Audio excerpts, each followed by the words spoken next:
Namaste Angels is weekly reading, and I'm very late. And I just realized I'm later than I was thinking I was because I'm on the West Coast. So I apologize. Our first card out for the week is the Page of Cups. That'll be the card that most directly represents us at the bottom of the deck. At the same time, we have the Knight of Cups right now, going for the card representing the surrounding energy. And it is the Knight of Wands. Upright. Work and finance. Hmm. Got the Seven of Swords in reverse and the Nine of Swords upright. Somebody could be really worried about their finances and or job, but like something that somebody maybe attempted to steal from you, or you may have thought you lost something. Maybe the stock market goes down and you figure you're wiped out, but then it comes back up and you're not really.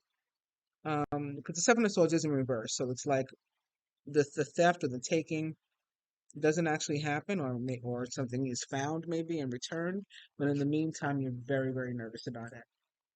Looks like our lighting is good today. Maybe because I'm not home. Maybe it's in my house is where those spirits are that play with the lighting. They're not here with me. Anyway, love and relationship. Ooh, yeah. Five of Swords. Bottom of the deck, we have Judgment right now. Somebody may be conflicted about a crossroad that they're at, and or whether or not to act on the second chance that the universe is offering them. Physical health.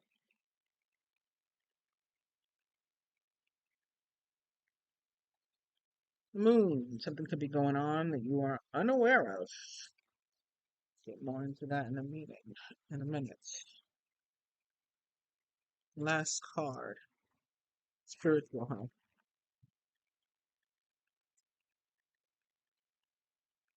Okay. That's a positive one. It's the Nine of Cups. I'm gonna go ahead and take my other tarot deck and just do some cards for love only. To see what this argument may be about or conflict may be about. And the first card out already is the Lovers, with everything is fine on the bottom of the deck. The card looks like the Ten of Swords. So somebody could be conflicted about a relationship or about who they believe, maybe to be their soulmate. The Lovers can represent soulmates. Or they could be at some sort of crossroad, like I was saying, with Judgment and needing to make a heart versus head decision about a relationship or where to go with the relationship. And maybe you're being warned not to rush to Judgment. Judgment up right at the bottom of this deck here. Page of Swords is underneath that. Then the King of Wands, Knight of Cups, the Star. So wish fulfillment. There's a lot of characters here involved in this. Um, yeah, let's take a couple more with this deck. Second card is out already. It's the Knight of Swords. So somebody rushing toward you or toward a relationship or a situation, rushing towards something that they want. And then the way that the cards are sitting with the Lovers first and the second, it's like the Knight of Swords is rushing toward the energy of the Lovers. So somebody could be rushing toward, again, like a soulmate connection or something. At the bottom of the deck, we have the Queen of Cups. So one of the most loving cards there is. In terms of astrology, and the Lovers representing the sign of Gemini, which is ruled by Mercury, and the Knight of Swords possibly representing Gemini, which is again ruled by Mercury. Mercury does enter water sign Cancer this week, so that may be reason for some of these cards. It should make even like those of us who are typically in our heads be able to communicate, more about our feelings or in more sensitive and emotional way. Ten of Swords just came out. So we have the Lovers, the Knight of Swords, the Ten of Swords. and clarification of the Five of Swords upright in this placement of love. I'm just going to try to see if I can figure out what might have happened, at least in one scenario. We got Strength at the bottom of the deck.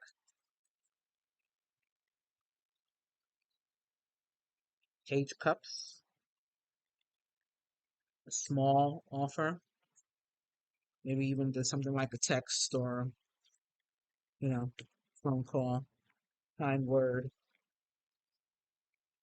Six of Pentacles. Balance. Equity. Could have been dealing with somebody who was um how do they say, breadcrumbing you. Because even in like the Five of Swords, Five of Pentacles rather, it's like that breadcrumbing energy and the ghosting energy. But even like the Six, like the way that the card is made, it looks imbalanced. There's three pentacles on this side, only two on this side, one in the middle.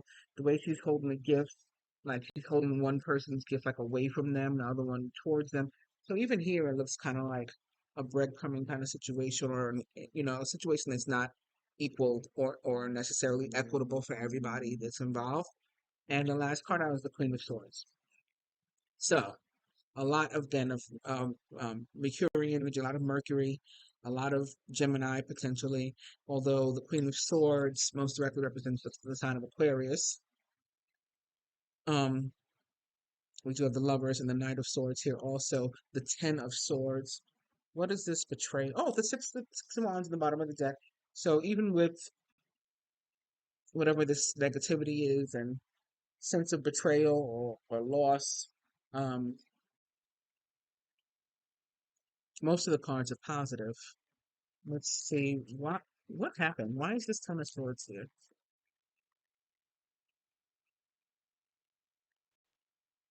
Okay, well, a tower happened. Tower happened, and it's giving way to something brand new. So something is going to crash completely to the ground. You're going to come out a winner at the end of the day, and with what you dreamed of, prayed for, hoped for, been manifesting, wishing for, may involve a fire sign, Aries, Leo, Sagittarius, or just a very passionate energy. Okay. But we're talking about, joy, happiness, commitment, fulfillment, you know, emotional fulfillment of what's coming. But yeah, this tower comes first. Let's see what's under the tower.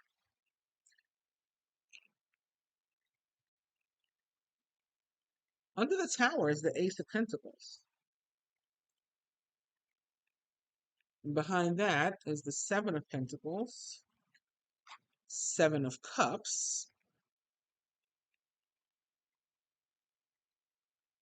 the Knight of Cups, Eight of Pentacles, Four of Swords, Five of Cups. And the next card is backwards, so I'm going to stop there. It was Two of Pentacles. So,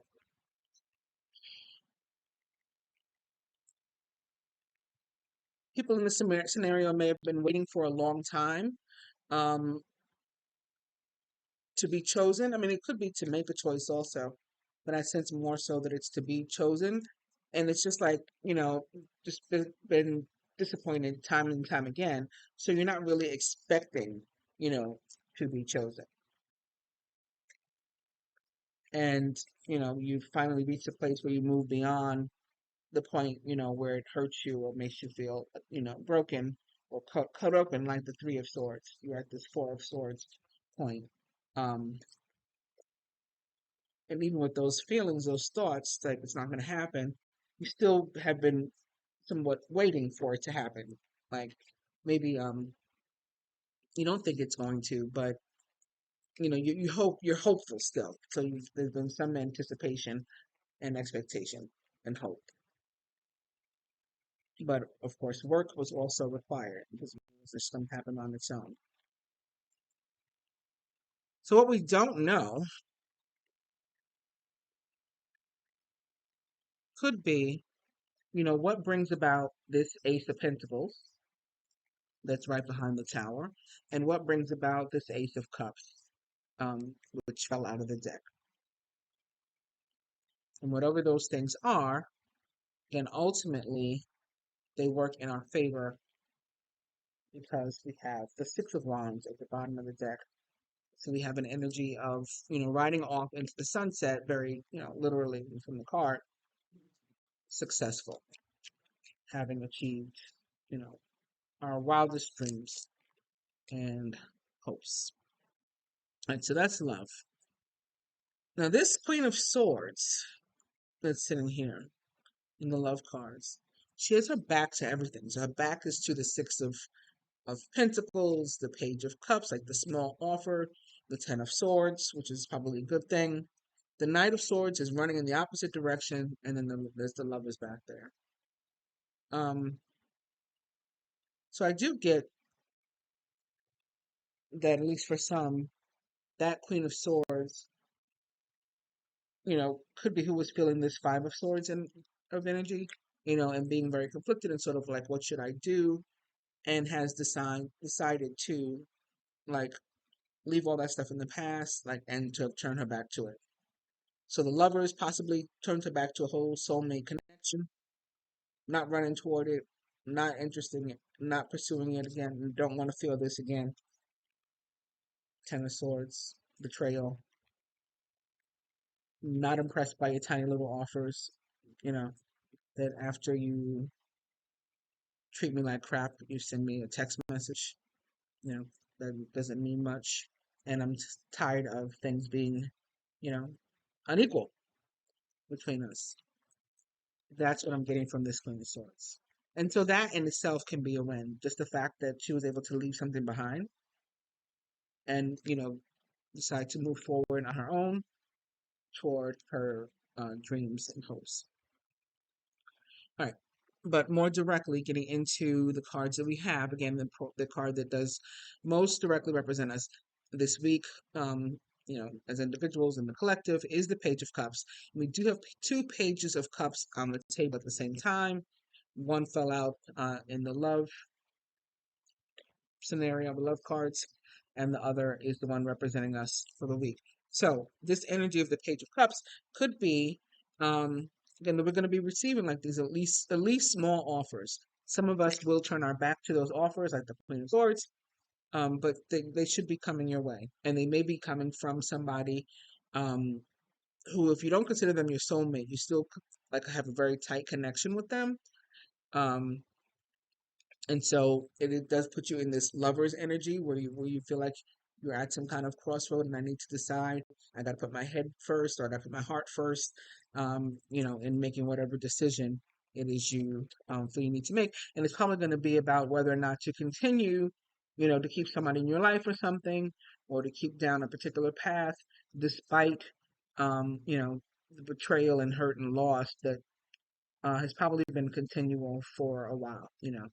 If there's been any consistency, it's probably when it comes to this, when it comes to loss and heartbreak and stuff like that. Because the Queen of Swords is, in the tarot, she is somebody who, yes, she represents air signs, but like there's more to it than that. She's somebody who um has been toward making it to the Empress. Most traditional practitioners will believe it's either the Queen of Swords or the Queen of Pentacle, who's the last of the queens, right? That you, after you make it through the energy of all the other queens, is when you get up to them. And the Queen of Swords is somebody who has lived, right? She's lived, she's had these experiences, she's had her heart broken, like, numerous times. Um, Sometimes it reminds me when I think about it of like Mary in the Bible, like that story where they say, um, where she's warned in advance when she's pregnant that she's going to have her heart pierced, you know, and so you build up sort of like a really, like the strength card that kept showing up. You build up like a strength about yourself and a real independence, and like I'm going to take care of myself because I'm not going to have myself all broken, all the time, and unable to function. And so that's how she becomes the Queen of Swords. She's also believed to sometimes be like a widow or divorcee or something like that. So she's been through the relationships. She's been through life. She's been around the block, and she has learned from all of these different things, and that's why she's able to cut stuff off when it doesn't work for her, or to welcome stuff into her life when she feels like it will work for her because she's experienced all these things. So she has a better, um, aptitude for what is appropriate in her life and what is not. Which is also why she is called the feng shui queen, because she knows, like, how to keep things in order and what's needed and what's not needed, and she doesn't want bad energy around her and all that sort of thing. So getting back to um, the page,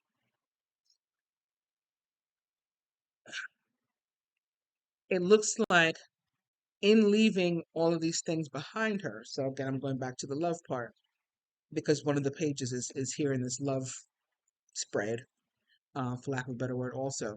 In leaving all these things behind her, like literally behind her, because her back is turned to all these other cards, the Six of Pentacles, the Page of Cups, Ten of Swords, the Knight of Swords, and the Lovers. She is able to perhaps um, this week begin to sort of lighten up. Also, with particularly if she is a Gemini, as opposed to an Aquarius or a Libra, her ruler Mercury is about to again move into Cancer, so her energy can get softened by that too. And the Page of Cups does represent the signs of Cancer, Scorpio, and Pisces. Um, most directly, but it would be about emotion and again, making an offer or sending like a kind word. So we could be the giver or the recipient or both this week of this sort of like lighthearted, positive, loving energy. The Page of Cups also gives us that anticipation and that feeling of hope that I was talking about with the Queen of Swords. So again, with there being two in the spread, I think even those who have maybe been having a rough go with it in terms of love, um, could be for a while, because we did have that Seven of Pentacles that somebody was waiting for a while for things to work out, and they just still have not. I think even if that's the case, this you will be softened up by the energy of this Page of Cups. And again, I'm going to say particularly if you are a Gemini. Now, for those who are not, or it has nothing to do with love in your life, the Page of Cups is also about like a need to be playful and lighthearted, and to be hopeful and to dream and to have fun and not take everything so damn serious all the time. Um, just like lightening up. So maybe let some of that into your life. And if you're just like a workaholic and you're always putting all your energy and focus into something, maybe like to just you deserve to take a break like the rest of us and have a little fun. Some at some point this week. So, and that could be traveling and maybe traveling with somebody, because the next card, the Knight of Wands, also a very positive card. Pages bring news or information. Um, and the knights take action. So the Knight of Wands, he is a very, passionate and aggressive energy. Like he's a doer, right? He's a doer. He may be an Aries, Leo, or Sagittarius, or someone like into those traits or attributes. And if he's tied to this page and about somebody running into your life, somebody very passionate and maybe a fire sign coming to your life, they may be younger than you with the Page of Cups. Um, being this card that's most directly representing us. Um, the Knight of Wands, when it comes to love and relationship, can be somebody that's sort of like here today, gone tomorrow, like, and even if he returns, like an energy that comes in and out sometimes, because it is so like fast moving and like it's on to the next thing. And, so it was here, we have a little whirlwind, and then he's gone. Um, so there's a possibility for that, but there's also like this energy, since it's the surrounding energy, it could have anything to do with close friends, family members, co-workers, something going on at your work or whatever.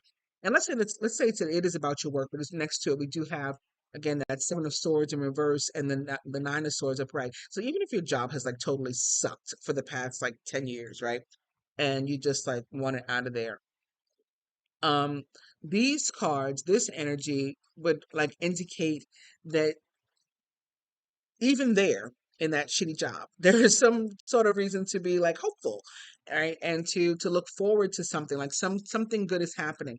The Knight of Wands, when he does bring us news and information, and it is again about towards taking some action so that we can take some sort of action. It's usually very positive, and it's often about work, or travel, or again love and relationship. And I'm going to say that any of those are easily possible with the rest of the cards that we have here. It's sitting above the Knight of Swords, the way that I have the cards laid out. And Knight of Swords, again, can also be representative of the planet Mercury and the sign of Gemini. So it too is about travel. Mercury rules travel. Uh, so definitely somebody could be traveling. You could be meeting somebody in your travels. You could be asked to travel for work. Um,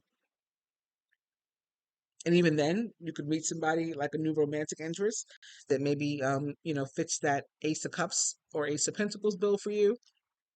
That is a new relationship. um but this is something very positive, either with information, good news, or something that you're going to be receiving with between the Page of Cups and the Knight of Wands, or some type of offer that is again positive. Now, moving on to the position of work and finance, again, we do have that Seven of Swords in reverse and the Nine of Swords. Like two cards fell out, and because the Seven of Swords can be about, again, distrust and thievery and lies and stuff like that. If you're looking for work and maybe you're nervous about it, that could be why you're anxious about it, sleepless nights because you're underemployed or unemployed and you got to find something. This is a good week with the Seven of Swords in reverse for you to sort of play up your trustworthiness and how they are really going to be able to depend upon you and rely on you in the workplace when you go on your interviews, or when you're doing your resume or whatever. That's what you're going to want to stress. Um, if you are already employed, it is not a good week to try to like cut corners as it relates to your work, or to like get away, with anything, with something, um, whatever it is. Like if you try to get away with something, like be slick at the job, again, maybe by cutting corners. I'm not going to do this part of the job, but I'm gonna do that part, or I'm gonna, clock out at 1, but have my friend pretend that I was really here till 5 or something. Like this is not a week to try to like play games or to be slick or sneaky or whatever. um because these cards are saying that, like the boss, the employer, or whatever, um if you freelance, then that would be like the customer, maybe whoever would need to have an eye on you, and to be watching you, has the potential to be watching you closely, for a purpose. They are this week. Also,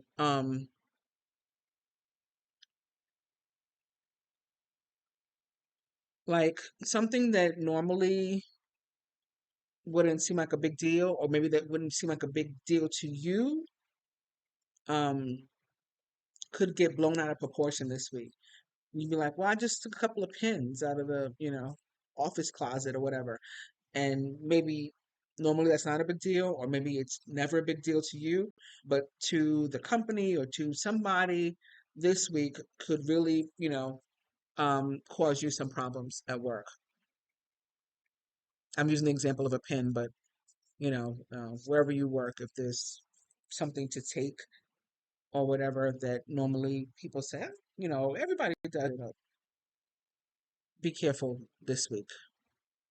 And the need for you to be careful, um, that could be why the Nine of Swords is here. Like there's an indication of like, fear and worry again. and insomnia over what, might happen.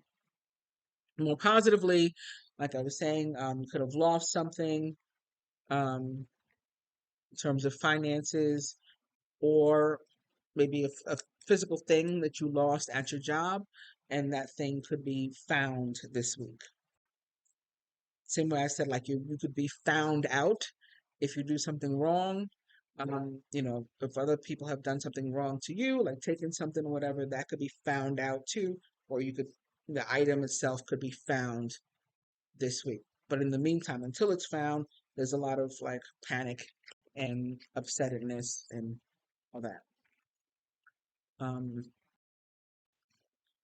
Moving on to the Five of Swords in the position of love and relationship. Um, this card almost always, like, certainly means conflict in the context of love and relationship, that you're going to have some sort of, disagreement or argument or fallout or something. And um,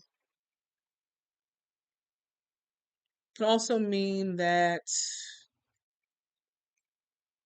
something about a relationship or the whole relationship itself does not work out as you'd hoped or expected. But again, with the Six of Wands in the bottom of the deck and the star behind it, if it doesn't work out as expected, I think what does work out is even better. So, and that may be hard to believe in a moment when you're experiencing something not working out as you'd hoped. But ultimately, I do think it's going to be for the best, because we also have the Nine of Cups on, laid out here. So there's a lot of this wish fulfillment and hope and anticipation and expectation and positive results, or answers to those things, like the two pages of cups, the Knight of Wands, the Lovers, the Knight of Swords, and the Six of Pentacles. I mean, I point out what I thought were potentially negatives about the Six of Pentacles, but ultimately it is a good card. It's not known to be a negative card. I was just pointing out other stuff that I had seen in it in that moment, looking at in the context with the other cards. So, love and relationship. I want to put one more from that deck. The spread I did for love, I did with another deck. Let's pull one clarify from the same deck that the Five of Swords came up. What is this conflict about? Or with whom is this conflict? We got the Lovers at the bottom of the deck now. It's another Lovers. It is with with a soulmate, very possibly, or like a long term, somebody that you care about.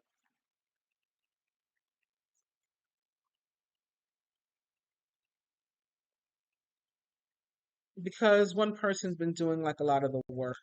Then after the Nine of Wands is the Ten of Wands, right? And it's like one guy carrying the whole load, carrying, the whole burden. So I'd say one person, that again, the Six of Pentacles suggests the same thing. One person probably giving more than the other, carrying more than the other, and just feeling more beaten up than the other. Like, why am I always the one that ends up on the heartbroken or whatever when XYZ happens? Um, so they've just had enough, it seems. I mean, the Nine of Wands is also at the same time like the universe saying you do have more to give, though. Like, don't give up. You're at the finish line. We have the Eight of Pentacles that also came out. So with the Two of Wands at the bottom of the deck now, which is the twin flame or soulmate card of the tarot. Behind this Two of Wands is the Five of Wands, which is another indication of like fighting or competition. But the Three of Swords that shows up is in reverse. So again, it's moving beyond heartbreak, um, having at least begun the healing process if you're not all the way through it.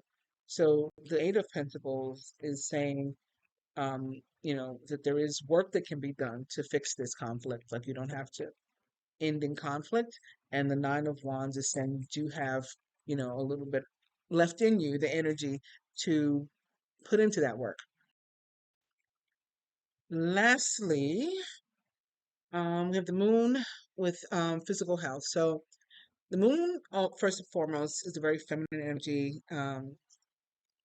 very nurturing, can be around menstrual cycle. So I don't know why I'm getting that to mention, but there could be something going on, maybe like a female issue, a fertility issue. Um, and in this placement of health, well, in general, when the moon shows up, you got to pay attention to your intuition. So this time, in the context of your health, like you're going to be really paying attention to your intuition in terms of what you think is going on with you. So let's say you go to the doctor, whether you get a positive or a negative report from the doctor, if you feel that something is off, so they tell you, "Oh, you're all good," and you're like, "But I'm, doubled over in pain. How could I be all good?" And you know that something is wrong, and you might even sense what area or whatever. Like pursue that, even if the doctor's telling you you're fine. Um, of course, contrarily, you're getting negative results. And uh, where did you guys go?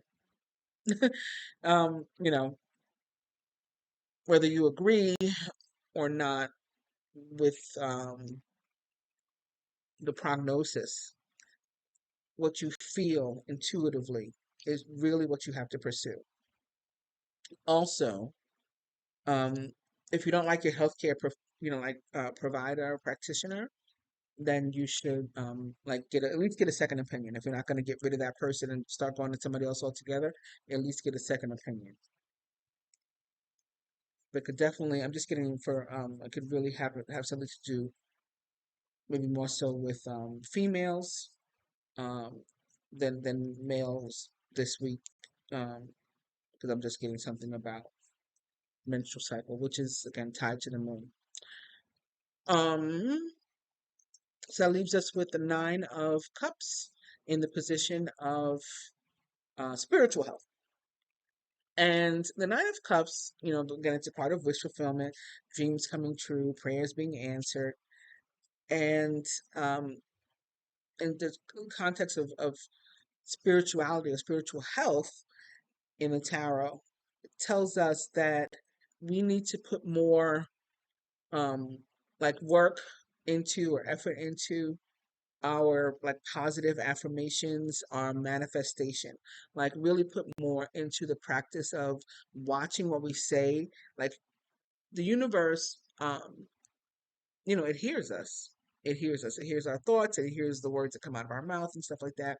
And so that's why positive affirmations and spells and all that kind of stuff, that's why they work, because we're putting those words out there. But sometimes we say stuff because it's just a saying, and we don't realize like the seriousness that it could mean, because it could be taken by the universe as as a spell, right, or as some sort of affirmation or other words that we're speaking over ourselves. um so even when you're cracking up and you're like, yo, I'm dying, like my friend Sabrina, she used to get so upset if we would use phrases like that, because people know what you mean. I'm dying laughing when you're not even dying laughing, like I'm cracking up. I'm not even sure if that's good to say, but she would say like, "Don't say you're dying. Don't." She ultimately ended up passing away herself. That's a whole other story, of course. But she was on it. She would hear one of us, the friend circle, like use those kind of phrases just in common talk, and she was on it, like take that back, pull that back out of the universe or whatever. Um, So this really reminds me of her, this card in this placement. But that's what it talks about, like being careful about what we say, because, so we're putting more focus and intention into our manifestations.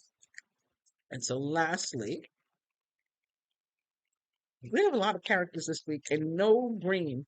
Last week, remember the King of Pentacles must have shown up about 5 times. This time we have the Page of Cups. So again, Cancer, Scorpio, Pisces, in terms of the signs, the energies. Knight of Wands, Aries, Leo, Sagittarius, the Lovers, Gemini, Knight of Swords, Gemini, Libra, Aquarius, another Page of Cups, and then the Queen of Swords. Again, the air signs again.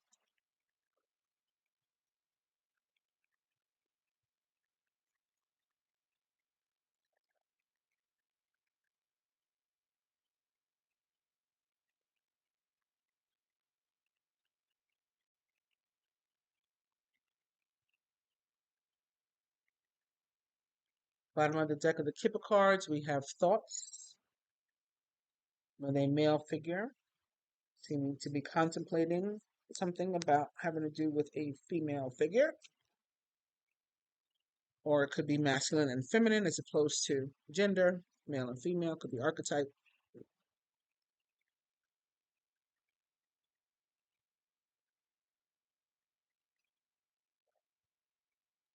We have courthouse, poverty, house.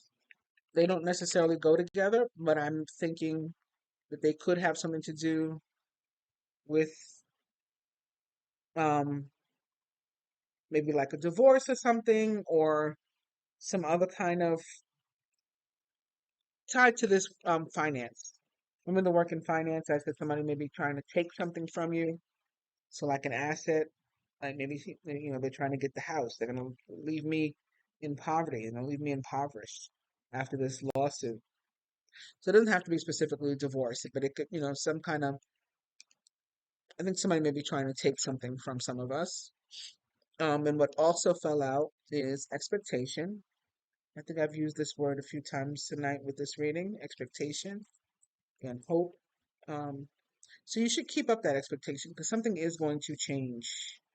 Something is going to change, and there is going to be some sort of offer that is made towards you, which again probably has to do with these two pages.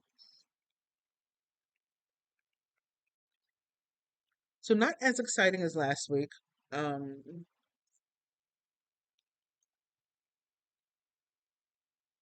we seem to have dropped down from kings to knights and pages, and from empresses to queens.